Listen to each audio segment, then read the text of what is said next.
Well, Mammoth's Assistant Town Manager Mariana Shiva Martinez called it an exciting night. The passage of the town's budget last Wednesday on time and balanced. Bennett Kessler filed this report.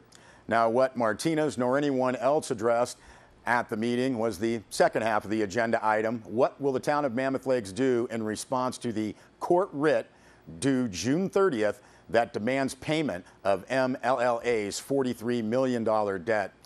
Martinez responded to Sierra Wave Media to that unaddressed part of the agenda item. She said that the budget balancing plan does create a surplus of $3.6 million in the first 5 years and $550,000 per year after that. She said this will provide payments to creditors. However, these amounts fall far short of paying off the $43 million as required by the court writ, either all of it immediately or over 10 years. Martinez added that the outcome of mediation will determine the town's next step. She said that last week, the town's attorneys sent a letter to MLLA asking them to join the town in mediation. Earlier, MLLA's Jay Becker had made it clear that the company had no intention of mediating further with Mammoth. It was shortly after that when Becker's attorneys went to court for the writ to force the full payment of the debt. As of this Saturday, June 30th, the town will owe the money. Martinez said that if MLLA's position is unchanged by then, Mammoth will owe the full amount and cannot pay it. The town also cannot pay the other option, a 10-year plan at 7% interest. That alternative would cost the town as much as $6 million per year. There's no conceivable way to do that, said Martinez. Now, the town council will meet July 2nd to discuss the next step, according to Martinez. She said by then the town will know the outcome of mediation, including MLLA's final position. The writ will apply, she said, and officials will face a decision then. The bankruptcy route will remain only a possibility until then. Now, as for the budget, the same information discussed over many weeks was repeated with some new information. Martinez explained that the cuts to make up a $2.8 million shortfall. As Mayor Pro Tem Rick Wood said, virtually all areas of town government have been cut. Employee concessions of a 10% cut and 24% for police is expected.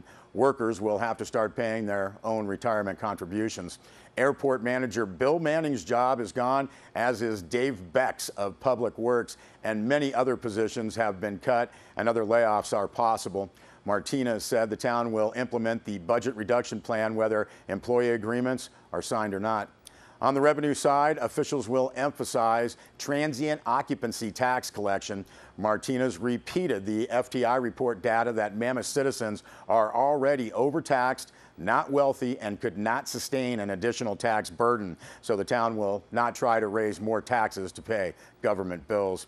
Mayor Pro Tem Wood described the budget process as unlike no other, conservative and fiscally prudent, arrived at, he said, with no rancor. Mayor Matthew Lehman called for the vote, and the council approved all budget documents unanimously. Well, in the face of potential municipal bankruptcy, an attack on its water by LADWP, a loss of jobs at Mammoth Mountain, and the newest, roughest news, closure of June Mountain, Mammoth Lakes Tourism issued at least a smidgen of good news. Gas prices in Southern California have dropped, and visitor numbers are up in Mammoth. Bennett Kessler filed this story. Now, the press release says that, as reported in the Los Angeles Times, Southern California gas prices have been dropping dramatically. The third straight week of double-digit price declines have dropped the average of a price of gallon of regular gas to under $4. Now, the release quotes the Auto Club that the average gas prices are within a penny of what most were paying for fuel last year in the region. Now, the Auto Club also says that July 4th traveler numbers may go up over last year as a result. The tourism department said that the average price of self-serve regular gasoline in the LA Long Beach area is $3.92 per gallon, which is 13.2 cents cheaper than 2 weeks ago and 44 cents lower than last month. Mammoth Tourism Director John Erdy said that occupancy numbers for this summer are running higher than previous years, and the lower gas prices will help. He also noted the excellent condition of Mammoth's hiking and biking trails. Now, in the face of a low snow winter, Mammoth businesses are promoting what they are calling the Best Summer Ever campaign. So even a bit of good news this summer helps against the long list of troubles. We'll be back with a weather report.